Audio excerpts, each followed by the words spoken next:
sharing diskusi kita hari ini dengan sebuah pantun.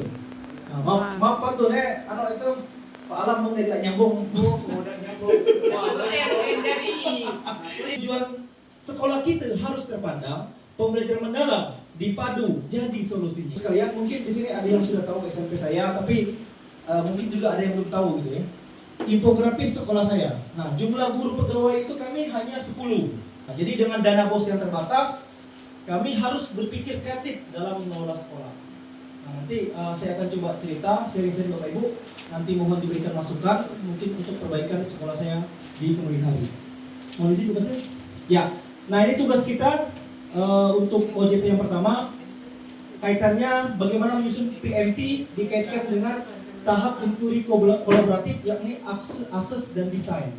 Jadi memang belum berbicara program lebih luas khusus dia, karena itu masuk ke tahap implementasi dan juga measure, reflect, apa sih Pak Bu? Measure, reflect, dan itu bisa kan? Change. Enggak bisa tidak gitu. Ya, lanjut. Nah, Bapak Ibu sekalian, kami lebih banyak gambar aja ya. Kalau tulisan kan kita ngobok aja. Nah, jadi ya, langkah yang pertama di tanggal 5 September terakhir itu di SD 20 Manggar kita melaksanakan pembuatan rencana program untuk pelaksanaan OJT. Jadi beberapa program, beberapa rencana sudah saya masukkan ke dalam jurnal. Nah, yang pertama setelah selesai dari Manggar kemarin tanggal 20 SD 20 tanggal 5, tanggal 9-nya hari Selasa, kebetulan itu ada rapat dengan paguyuban orang tua. Saya mensosialisasikan program OJT yang akan dilaksanakan oleh kepala sekolah. Jadi guru, mereka juga ada EPP kemarin ya, guru itu, mereka cerita. Karena sekali lagi Bapak Ibu, dana bos kinerja ini kan pertanggungjawaban sosial ke masyarakat kan, dan masyarakat tahu bahwa sekolah dapat bos kinerja. Dipakai itu apa? Salah satunya kami jelaskan. Gitu. Kegiatan pelatihan kita hari ini. Jadi di situ sembari rapat paguyuban juga membahas mengenai paguyuban sekolah gitu ya. Nah, juga kami melakukan menyelipkan agenda sosialisasi. Nah, jadi penuh dinamika gitu. Dalam diskusinya banyak yang bertanya juga orang tua gitu. Apa sih pembelajaran mendalam tuh gitu ya? Karena mereka baru ingat merdeka kemarin. Sekarang malah muncul di learning gitu. Kami jelaskan. Nah, kemudian Bapak Ibu sekalian, kedua atau agenda yang ketiga yakni saya melakukan identifikasi kebutuhan, tantangan dan juga peluang dalam implementasi PM. Nah, untuk melakukan identifikasi ini saya memang menggunakan Google Form. Nah, ini Google Form-nya saya akan tunjukkan. Jadi, mengapa saya menggunakan Google Form? Supaya mereka lebih leluasa mengisi instrumen itu di rumah. Nah, ada juga yang di sekolah ngisi ya. Nah, ini kebetulan jam istirahat, sisanya habis olahraga gitu ya. Jadi diisi. Nah, ini form identifikasi untuk siswa. Nah, ini. Jadi cukup bagaimana pandangan mereka di sini kan. Nah, ada terjawab. Kemudian juga orang tua dan guru. Hasil pengisian tersebut menjadi dasar atau bahan kami untuk melakukan diskusi. Nah, ini merupakan bagian dari tahap asses ya. Kita melakukan identifikasi. Jadi selama ini apa sih yang kurang di sekolah kita? Jadi warga sekolah ikut berpartisipasi memberikan masukan dan juga saran terkait dengan apa yang menurut pandangan mereka itu bisa menjadi bahan diskusi kita. Nah, jadi Bapak Ibu menggunakan Google Form. Sederhana saja. Nah, berikutnya sembari melakukan identifikasi di tahap asas juga saya dengan teman-teman di sekolah, dengan guru-guru berpikir kita perlu penyebar luasan pemahaman terhadap PM. Nah, karena memang kadang-kadang memang saya anak zaman sekarang itu mereka dapat informasi dari TikTok, dari Instagram gitu ya.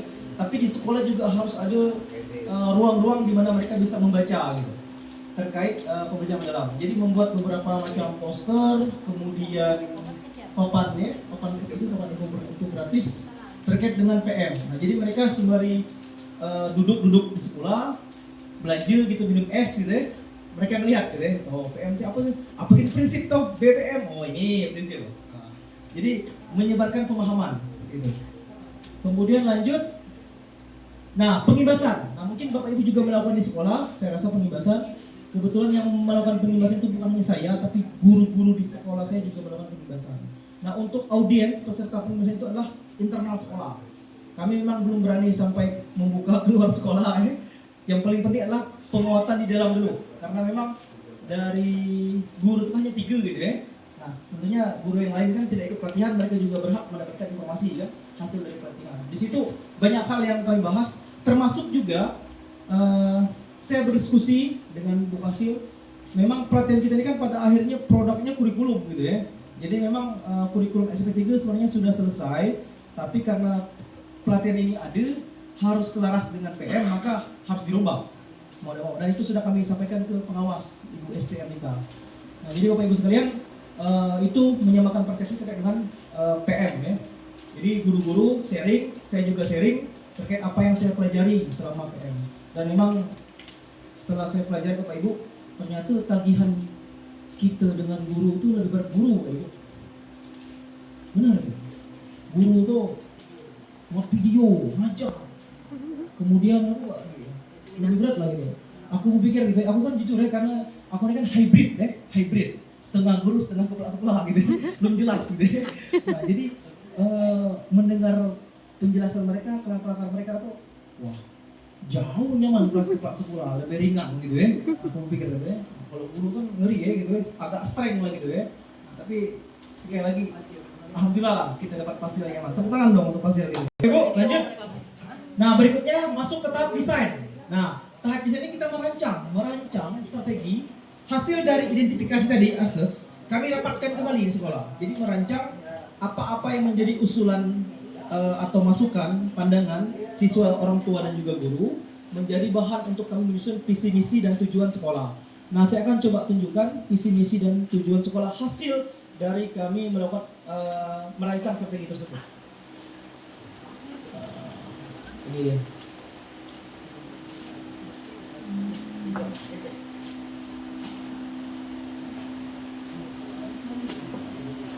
Ini bahan hasil akumulasi kami di bagian tahap desain, merancang rapat di sekolah hasil dari identifikasi tahap tersebut melahirkan visi yang harus kami revisi.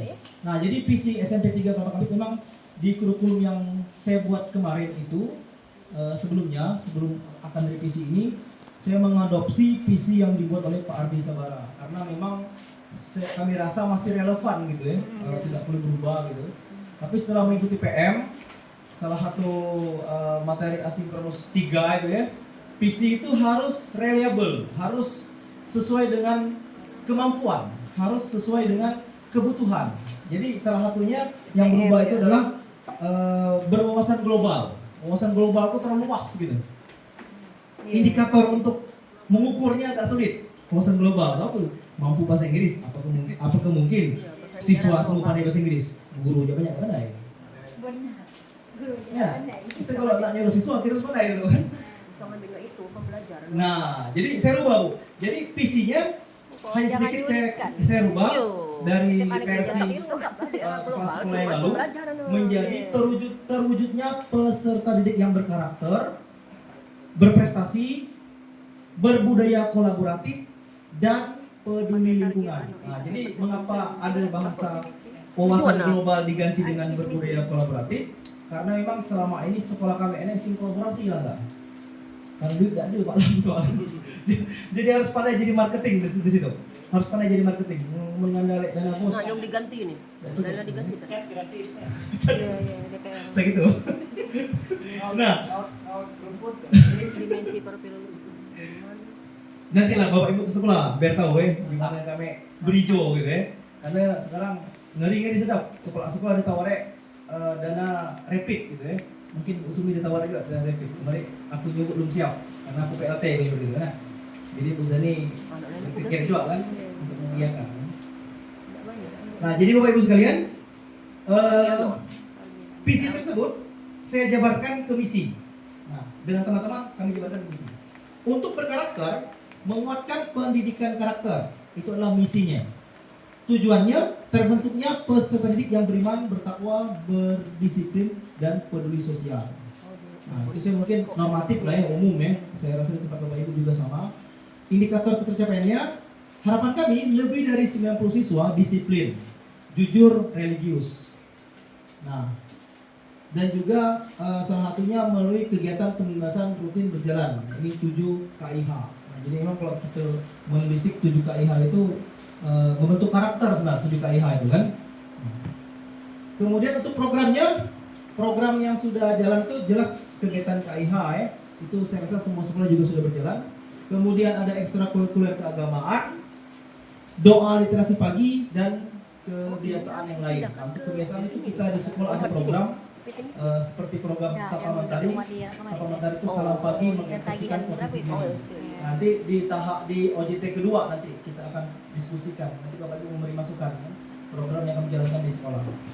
Nah, kemudian yang kedua, berikutnya misi yang kedua yakni misi untuk mewujudkan berbudaya kolaboratif, yakni meningkatkan kualitas pembelajaran bermutu dan inovatif. Nah, bagaimana caranya? Kita harus melakukan kerja-kerja kolaborasi dengan berbagai pihak untuk meningkatkan mutu kualitas pendidikan. Bukan berarti guru di sekolahnya tidak bermutu, tapi kita perlu input, masukan dari luar untuk menambah atau membrainwash, mencuci otak siswa kita bahwa banyak loh praktik-praktik baik di luar sana yang bisa kita adopsi gitu kan. Nah, jadi memang harus sering kita melakukan kegiatan kolaborasi lah dengan pihak luar, terutama dalam meningkatkan mutu pendidikan. Nah, peningkatan prestasi akademik siswa. Nah, Bapak Ibu sekalian, kami punya program manajemen talenta siswa di sekolah. Itu sudah dibuat. Dan kemarin alhamdulillah efektif. Mengapa saya berani mengatakan efektif? Karena untuk pertama kali dalam sejarah SMP 3 Rawalapik tidak pernah dapat juara olimpiade. Tahun kemarin dapat olimpiade SMP matematika juara 1, olimpiade IPA juara 1, kan juara 3 kemarin SMP. Tapi di provinsi kalah ada. Meningkat pula di provinsi ini kan. Karena memang mohon maaf, persepsi yang timbul di Cindil itu bola. Benar ya? Itu kuat itu. Kuat itu. Jadi kalau tanding bola ke Balok kemarin, Pak, kampung tutup semua. Jujur, aku harus berdamai dengan masyarakat. Jam 11 tutup sekolah. Karena terap nggak berangkat jam 1 ke Balok. Mereka tahan keluar duit 5.000, mereka kan masuk Balok kan. Ramai. Kemarin kan pesakan juara 2 kemarin, Soraya. Jujur. Kayak gini kayak bayar.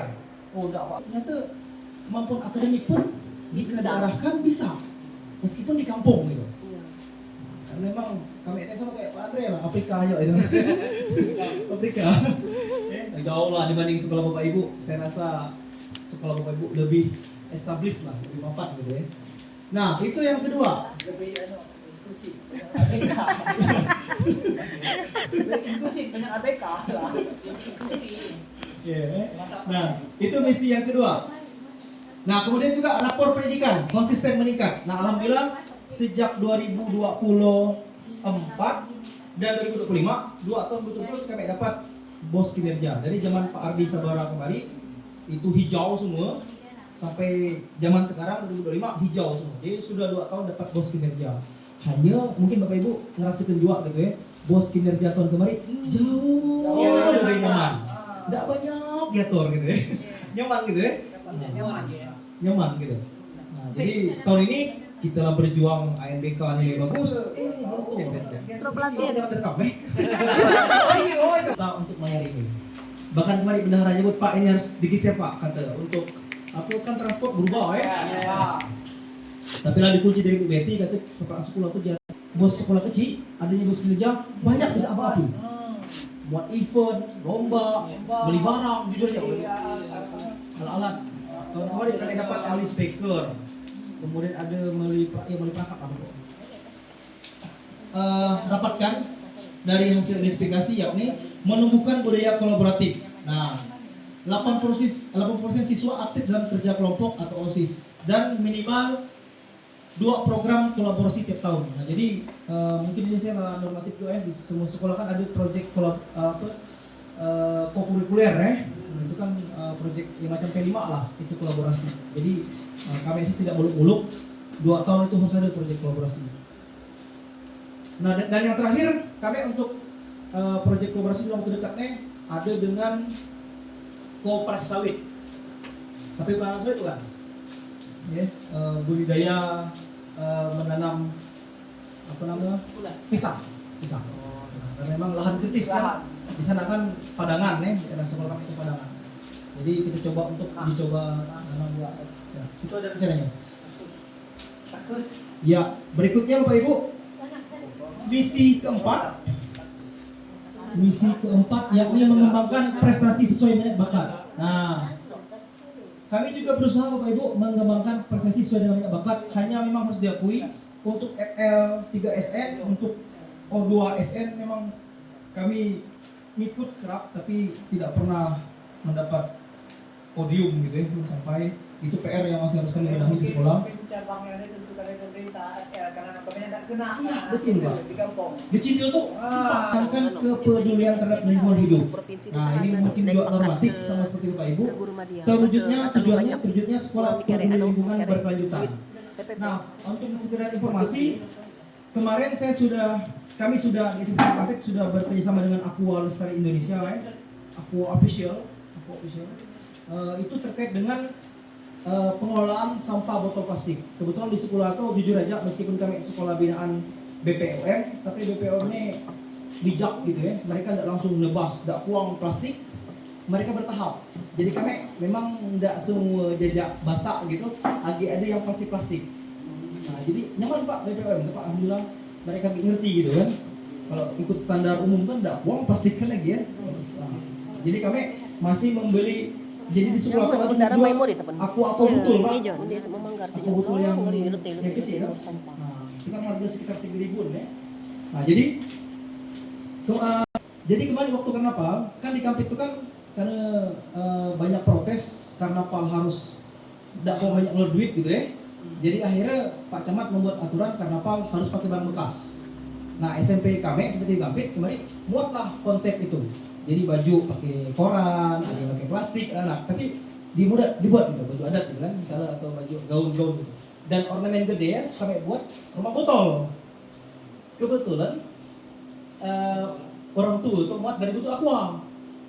Kebetulan juga media sosial, admin di sekolah, kawan guru, posting di tag aqua. Apa yang terjadi? Aqua komen, menarik sekali. Kami menunggu proposal Bapak Ibu. Keren. Power of media sosial itu betul. Makanya media sosial sekolah itu jangan mati, harus aktif. Bayangkan, siapa coba kita kenal orang dari Jakarta sana, kalau bukan dari media sosial. Nah jadi kemarin akhirnya setelah berdiskusi pindah ke WA, aku dapat WA Bu Grace nama, aku tidak tahu orang desa Ninggoa, karena di WA itu ada profil gitu. Mana kan? Mungkin kayak itu nomor official untuk dia kayak. Bukan nomor pribadi kayak kepentingan kerja kayak nomor itu. Perusahaan. Nah, jadi dari foto dia kan. Jadi kemarin sih.